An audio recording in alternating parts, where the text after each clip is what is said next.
Hola mga kaibigan, magandang araw!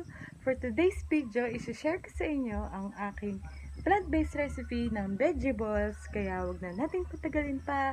Tara, samahan niyo ako!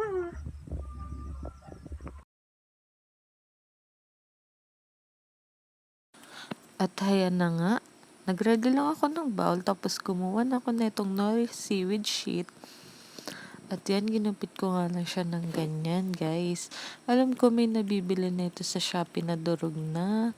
At dahil wala ako noon, ginupit ko na lang to. Pwede din kayong umorder nun, guys. Kayo nang bahala. Tapos kapag nagupit ko na siya ng ganyan, syempre mas pino, mas okay para mas malasa.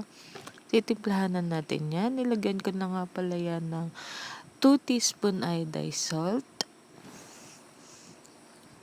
Tapos lalagyan ko rin siya ng 2 teaspoon brown sugar. Yan.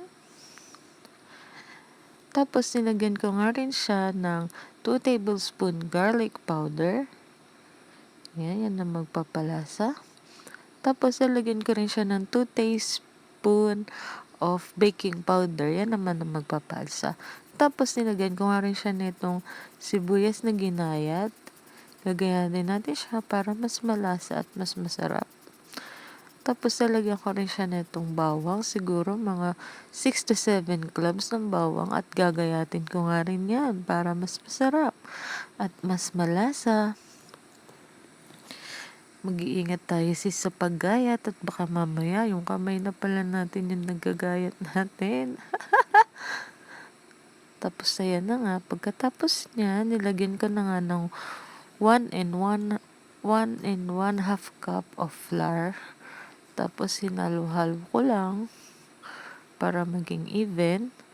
At pagkatapos niyan, lalagay ko na nga ng half cup of water. Yan. Tapos hahaluin lang natin yan hanggang mabuo siya at maging parang dough. Hahaluin lang natin siya ng bonggang-bongga. Tapos nilagyan ko nga rin pala ng 1 tablespoon soy sauce.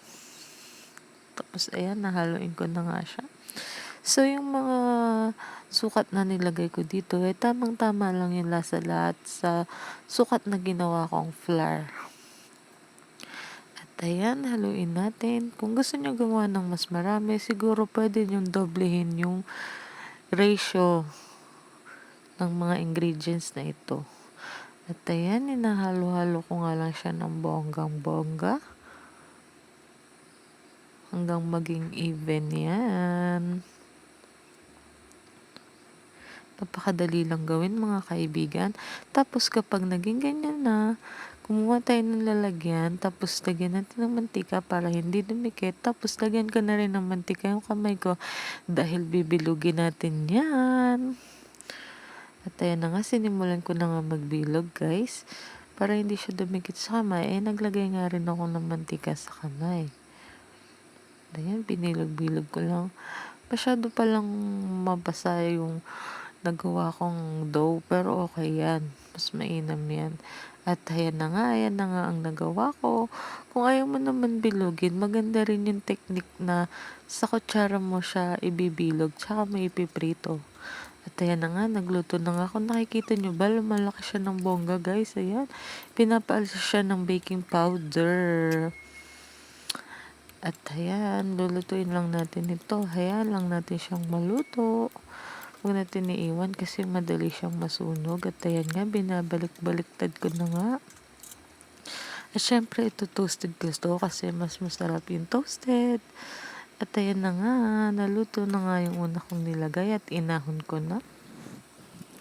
At napakabango mga kaibigan. Tapos ito nga, tinamad na nga ako magbilog at mas mabilis nga na proseso itong ibibilog mo na lang siya sa kutsara at saka rekta prito na, guys. Yan. Kasi nga dumidikit siya sa kamay. Kaya mas maganda pala tong technique na to. Ayan o, yung ganyan o. Yung parang mga lola na nagtitinda lang ng vegetables. Ganyan ang ginagawa. Nirerekta na nila. Hindi na pala nila binibilog. At yan, okay lang naman kahit hindi siya perfect na bilog. Tapos ito na, gagawa nga tayo ng sauce. Meron ako ditong bawang at sibuyas. Tapos ito ang bawang ay kakayarin ko na naman para mas masarap at mas malasa. Pero yung sibuyas, pwede na yan. Hiniwa ko lang siya ng maliliit na ganyan para may mangunguya ka dun sa sauce na masarap.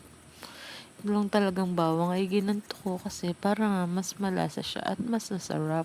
Ulit-ulit, andi yan. Tapos nilagyan ko na nga yan ng 3 tablespoon brown sugar. Dahil gagawin natin sauce ay yung matamis-tamis at maasim-asim at the same time. Tapos nilagyan ko nga siya ng 1 tablespoon soy sauce.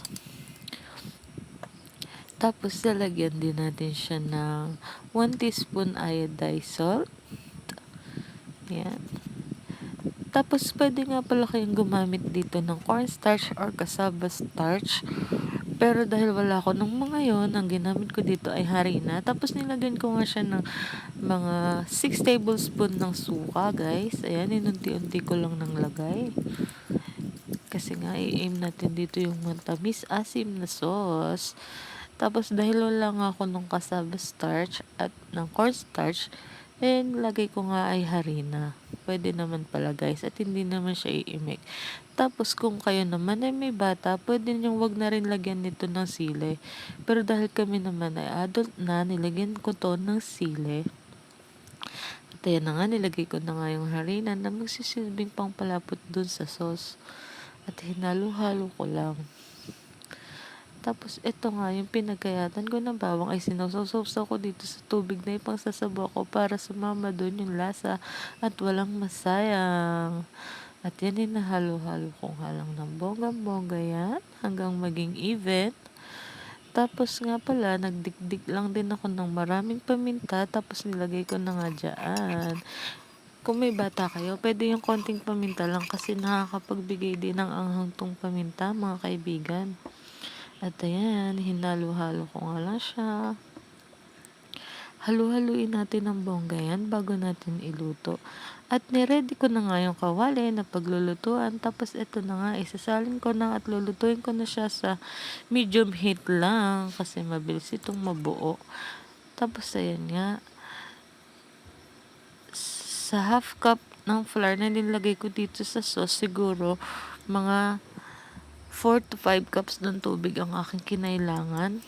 Kasi masyado palang malapot yung nagawa ko. Kaya dinadagdagan ko lang siya ng dinadagdagan ng tubig hanggang sa makuha ko yung gusto kong lapot ng sauce. Ayan. Hayaan lang natin kumulo at maluto yung sauce. Tapos luto na yan pagka kumulo at pwede na natin siyang tikman, mga kaibigan. At ayan na nga, luto na yan mga kaibigan. Magagandahan dito sa sauce na to ay hindi agad mapapanis kasi nga nilagyan natin siya ng suka. At ayan na nga, ang sarap niyan. Bango-bango. Tikiman na tayo mga kaibigan. Kain!